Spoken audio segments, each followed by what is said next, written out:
G'day, have I got a story for you? Check the disclaimer. Season 1, Episode 39. Unexpected. This is Echo. Previously, the Mangler says something that sounds like Garteen here. What does that mean? Garteen. I can do nothing but observe as my body squats and my hands close into fists. My knuckles are placed on the floor in front of me. I am not doing this. I am not doing this. How is all this happening? Who is doing this? Who or what is in control of my body? Is someone else? The programming? Mechanical thoughts? Code words? Something else doing this? How do I make it stop? Continues. I watch as my body seems to automatically begin to, move by itself.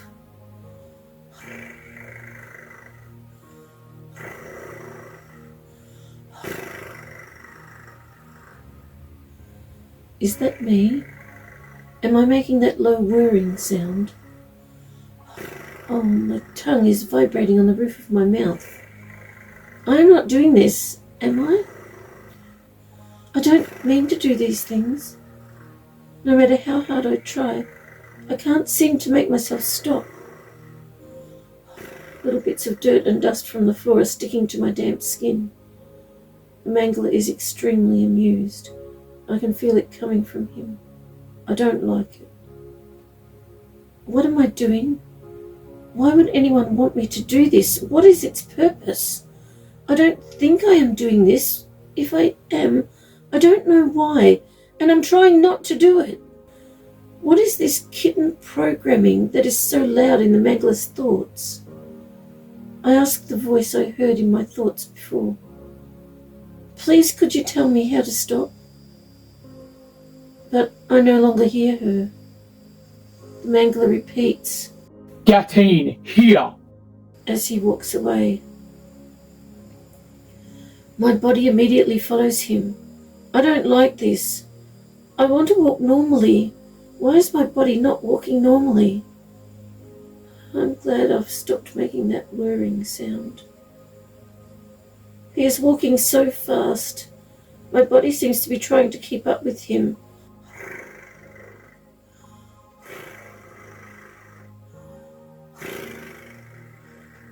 Each time he stops walking, my body goes around him and makes a low whirring sound again. Why do I keep doing this? Oh, what is he doing? Isn't that a wall? How is he pushing it aside? I turn so I can see more easily. Wait, I was going to turn the other way. Did I turn or did my body turn by itself?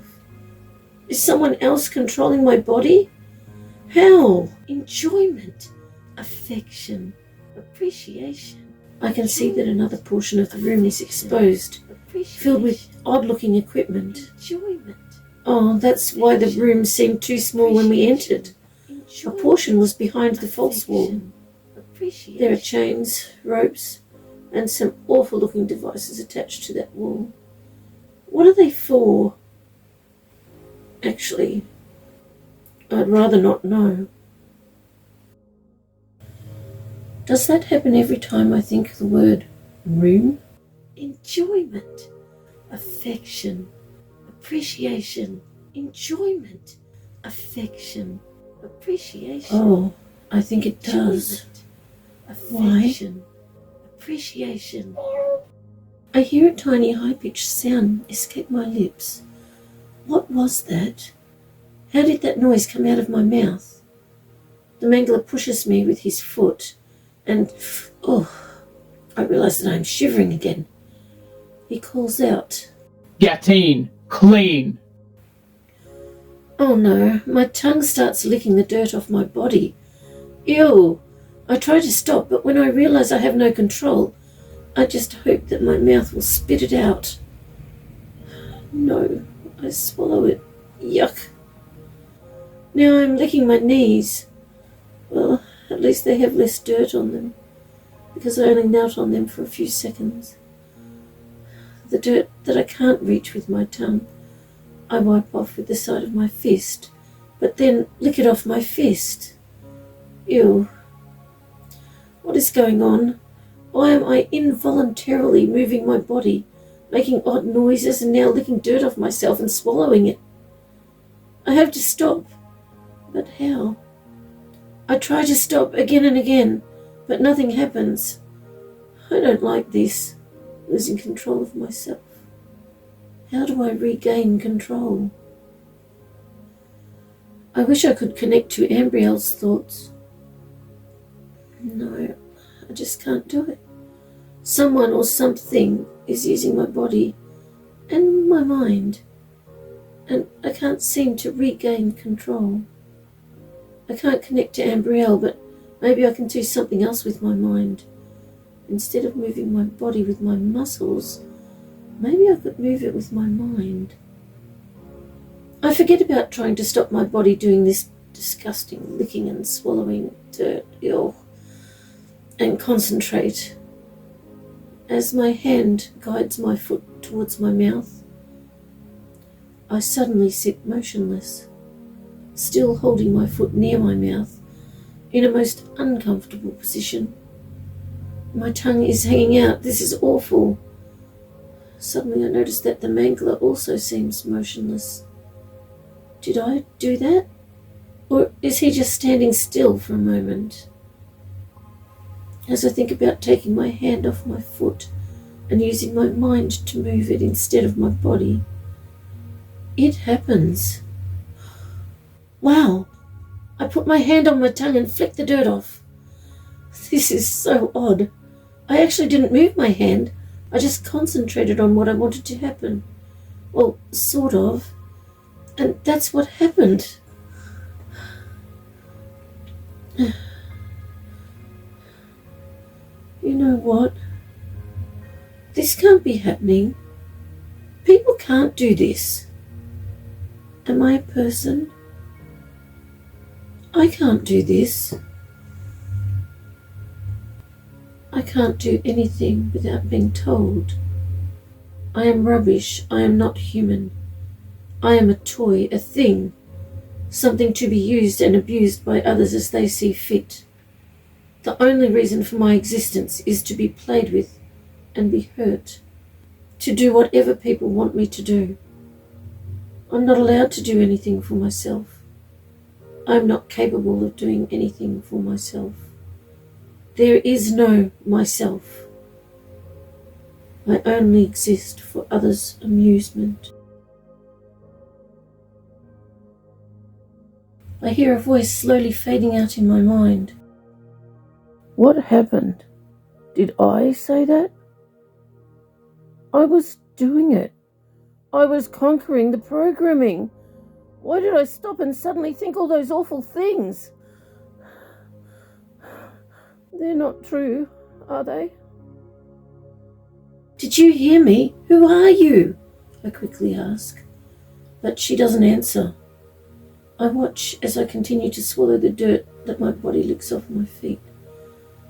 Yuck. At least I am flexible and it doesn't hurt. The mangler throws a small fur coat on top of me and says, Gatine, dress! My body struggles to put the coat on while laying on the floor. This is unusual to be given something to wear. They usually don't care if I am cold. What does this Gatine word mean? Is it a code word? I think about the scientists with their mind control techniques and the technicians with their programming. Did they program my body to respond to code words? I wonder, if they combined the two, mind control and programming, would this be the result? Suddenly I remember scientists and technicians trying out their different ideas on me and on others. So many different scenarios. and different ways of ensuring they got what they wanted. I remember scientists behaving so incredibly superior to the technicians with their mind-controlling methods. But ultimately it was the technicians who perfected the control with their programming and cemented the end results that the scientists wanted. The scientists eventually conceded that the technicians' help was invaluable. I remember my body doing things when they said the word Gatine, followed by many other commands. Depending on what they wanted me to do. My body would just do things. And no matter how hard I tried, I could not make it stop. I never want to do any of those things again. As I recall procedure after procedure in my mind, I wonder, were they wanting me to be like an animal of some sort? A dog or maybe a cat? Kitten programming. Kitten programming. Is that what this is? Oh, I remember something. I remember waking up and my mind was so... Actually, I'm not sure what to call that. Where am I this time? I don't move for a moment. I usually like to assess what is happening before I move or open my eyes. I feel pressure at my ears, so probably underground, but it's hard to tell with these earphones on. I could be in one of those underwater facilities. What are these sounds I'm listening to? I have my eyes closed, but I can see colours. They must have those thick glasses on me with the lights. I'm not going to open my eyes with these on. I recall doing that once. It took a while before I could see without dots of black and grey appearing, blocking some of my vision. I scan. Oh, my mind. Did they give me more of those awful drugs? Okay, so I'm underground. Vlad's facility. Wait, who is Vlad? I see a picture of a very blonde man in my thoughts, smoking a cigarette. I assume that is Vlad, but I'm not sure. There is a woman, a lab assistant, in this room. She is sitting in the corner watching us. There are rows of chairs with children, all girls, on most of them. I suppose I'm one of those little girls. Sometimes I forget how young I am because I don't seem to think like them. I don't understand this play thing that they do. Oh, why? Pretending that bits of plastic, shaped like oddly proportioned tiny people, are real? Putting tiny clothes on and off these plastic things? Why? This reliant on adults for everything they need but never get. Yet they seem to keep on relying on them, forever disappointed. Occasionally I hope an adult will help me, although I don't really expect them to. Adults could change their minds and be kind if they wanted to. They have the ability. They could do that. Why don't they? I scan again. It's getting easier now. I feel more awake. The sounds change to words. A recording. Oh, I don't want to hear that. How can that be true? The colours have changed with the words. The lab assistant is leaving. I see in her thoughts that she was waiting for the words to begin, and by then she is sure we will all be in a deep enough sleep so we will not wake up part way through the cycle. I can't move my arms. I feel something holding me to the chair. I know there are no adults around now, so I wriggle and keep wriggling until I get a part of my arm out. I pull off the headphones and then the glasses. I thought they would smash onto the floor, but they are hanging on a cord attached to pipes on the ceiling. As I look around, I undo 2 straps across my body. There are lots of little girls here. If I remove their headphones and glasses, will they be okay? I am okay. I'm different, or so I've been told. Is it the truth? If I am so different, why am I here with these little girls? Are they listening to the same thing that I was? I slide down onto the floor and see the copper plates my feet were on. I look up at the glasses and headphones. There is copper on those in odd places as well. What for? I should find out one day, but right now, helping these little girls is far more important. I walk to the back row and remove the headphones from the girl who looks the biggest. Oh, or maybe she is just sitting straighter. I listen. Exactly the same things are playing on repeat for her as I was listening to. She seems fine with the headphones removed. So I also remove her glasses. She still seems fine. In fact, she seems not so agitated. I remove her feet from the copper plates as well and let them hang. I go around to each girl, removing them all. It's not easy. I have to stand on the edges of the chairs to reach. These girls are all sleeping. How can I get them to the elevators if they don't wake up? Why do I want to get them to the elevators? They only lead to other levels in this facility or the surface. And the other levels are just as awful as this one. The surface is just full of long black cars that can't be driven by me because I can't reach the pedals. Is there another way? I'm sure there is, but I just don't remember what it is. I scan the hall with my mind, then go out the door. No one is here. I walk cautiously down the hall. There are girls in the next room, and the next. Oh, there are many rooms with girls like the room I was in. The girls seem to get progressively older in each room I pass, and they all look similar.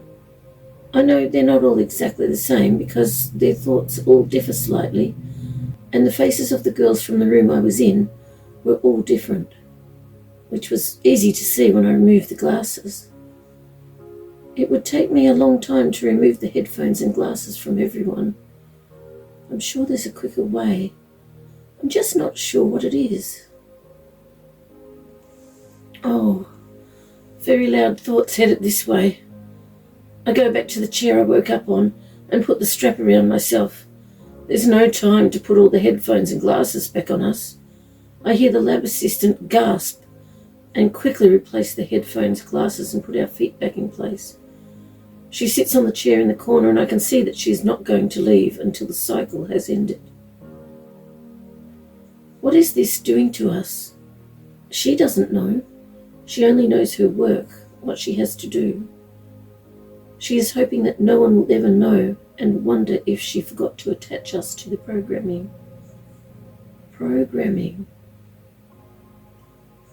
What is this Candy Girl programming she is thinking of? Oh, she doesn't know what it is, but she suspects that they hurt us. Oh, no. Like that? Surely not. That's awful. I'm not going to search her memories anymore. She only knows it's Candy Girl programming because she heard a scientist say it. I don't like this Candy Girl programming. I want to take every girl that I saw in these rooms and get them all away from here. But how? Why am I still thinking of the elevators?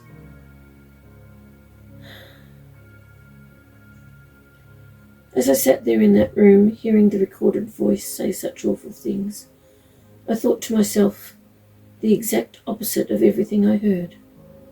I connected to the thoughts of every girl in the room and also told their minds the exact opposite of what the recording was saying. I remember wishing that I could help them more. The Mangler had such loud thoughts a moment ago, thinking about the kitten programming. Kitten programming. Kitten programming. Is that what is happening to me now? I believe that this voice I've been hearing in my thoughts has had some sort of new feline mind control programming. Oh dear, what did they do to her? Who is she? And how did she get in my mind? How did she get in my body? How did she get in me? What did the scientists do? I remember the testing that followed many of the programming cycles seemed to start with humiliating acts, but things really declined from there. Scientists and technicians hurting us over and over again to see how far they could go, until we could not even move.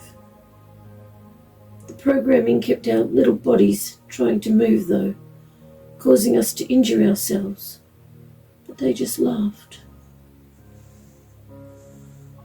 These men, they were treating us like lab rats. Actually, they treated us far worse than lab rats. They were watching, betting who would endure the longest before passing out.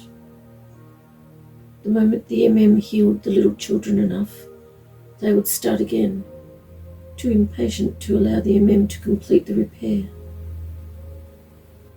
I remember test after test after test, well, that's what the technicians called them, and many experiments, as the scientists call them.